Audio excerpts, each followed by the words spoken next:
a história de Messalina é uma narrativa fascinante de poder, desejo e decadência. Conhecida como uma das figuras mais escandalosas da Roma antiga, Messalina, esposa do imperador Cláudio, marcou sua época com histórias repletas de excessos e provocação. Messalina era famosa por sua beleza incomparável e por um apetite que desafiava os padrões sociais do seu tempo. Sua vida no Palácio Imperial era um constante desfile de festas extravagantes e orgias as luxuriantes que borravam as linhas da decência e desafiavam abertamente as convenções da sociedade romana. Entre os muitos relatos infames sobre Messalina, uma história destaca-se em particular, a grande competição Sex*** no Jardim de Lucullus. Sussurrada pelos corredores da história, esta narrativa revela o escândalo de uma imperatriz que, desafiando as normas, propôs uma competição contra Sila, a siciliana libra de costumes e reconhecida entre as cortesianas do império por sua insaciável energia. A competição, tão audaciosa quanto impensável, reuniu nobres e plebeus intrigados pelo desafio invocado por Messalina. O palco, os luxuosos jardins da Cidade Eterna, transformou-se em arena para a impudente batalha de prazer. Aquela noite prometia ser uma demonstração sinistra de resistência física e voracidade, algo que jamais fora testemunhado desde os dias dos excessos de Calígula. A verdade é que, sem o olhar fiscalizador do esposo Cláudio, ocupado em suas campanhas militares na Britânia, Messalina via-se livre para alimentar sua fome peculiar por atenção e domínio. E assim, sob o brilho da lua, Messalina e Sila confrontaram-se num desafio digno das esferas mitológicas, onde a imperatriz, diz a lenda, chegou a desafiar a própria Vênus. Embora os historiadores discordem dos detalhes, este evento fictício alastrou-se pela imaginação coletiva como a epítome da indulgência e do abuso de poder de uma mulher que influía em sua época. Essa história, mais mito do que realidade, pintou Messalina com cores tanto de um demônio quanto de uma vítima, presa nas armadilhas de uma vida de privilégios incompletos.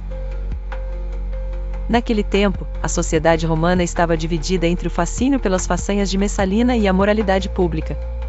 Por um lado, ela desafiava abertamente os costumes. Por outro, seu comportamento alimentava rumores que, embora exagerados, ressaltavam a fragilidade dos valores imperiais numa Roma em transformação. Esta combinação explosiva de poder feminino, política e prazer desenfreado faz de Messalina uma figura eterna na narrativa histórica, lembrada tanto por sua sede de libertinagem quanto pela complexidade de sua vida como mulher num mundo dominado por homens. E mesmo que os anais da história encontrem mais mito do que verdade, a história de Messalina continua a intrigar-nos, evidenciando como o poder absoluto pode corromper absolutamente. Mas também como uma mulher numa posição de autoridade pode desafiar e reescrever as regras de sua época, com consequências que reverberam através dos tempos. Era tão mal feito o pobre Cláudio que, segundo os historiadores, sua própria mãe o chamava de um aborto inacabado. Deve ter sido por isso que, em um dos seus tantos surtos de ninfomania, Messalina se vingou deitando com 1000 homens da guarda pretoriana. Assim que percebia que o marido dormia como um abençoado, Messalina descia à noite embrulhada em uma capa aos lupanares públicos onde, sob o nome de Licisca, mulher loba, se disfarçava com uma peruca loira e os mamilos pintados com pães de ouro. Por seu lado, a adversária não lhe ficava nada para trás, pois, mal que bem, era prostituta de moda e de mais renome na Roma hedonista e lasciva da época, o que já era muito dizer. Seu único nome, Sila, infundia medo e respeito porque se tratava do mesmo nome do monstro feminino que Homer citava na sua peça Odissei, famoso por engolir homens inteiros, independentemente de origem ou corpulência. A questão é que nessa famosa e memorável noite, após a bandeira de partida ou o apitaço do juiz, cada uma entrou em ação em toda a turbina tendo pela frente uma fila interminável de homens esperando sua vez para serem atendidos.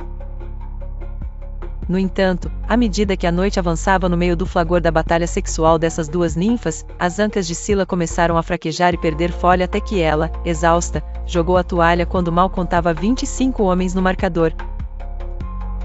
Ela não conseguiu mais, apesar de sua própria rival a encorajar vezes sem conta a não desmaiar.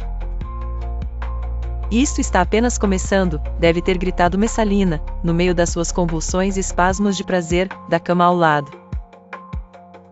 Mas, apesar de ter vencido perante o inesperado retiro de Sila, Messalina continuou a devorar vítima após vítima ao ponto de que, ao amanhecer, colecionava já 70 troféus de carne e osso contra os 25 do seu oponente. Ainda não satisfeita com o inédito triunfo, porque mais do que exausta se sentia sexualmente insatisfeita, Messalina continuou a trabalhar durante o novo dia até chegar ao recorde, que se saiba ainda imbatido, de 200 homens despachados um após o outro em poucas horas. A história de Messalina é uma mistura de realidade e lenda. Embora seja verdade que foi uma figura controversa e que o seu comportamento escandaloso a transformou numa figura lendária, é importante lembrar que a sua história está cheia de preconceitos e propaganda política. A verdade sobre Messalina, como a verdade sobre muitas figuras históricas, foi perdida no tempo, deixando apenas uma sombra da mulher que ela foi. Uma dama insaciável que, dada a prolongada ausência de Cláudio, casou-se logo com o seu amante, o cônsul Caio Cilio, e tramou com este uma conspiração para liquidar o seu marido. Mas Cláudio, ciente da bigamia dela e da sua tentativa de tirá-lo do trono, condenou ambos ao suicídio.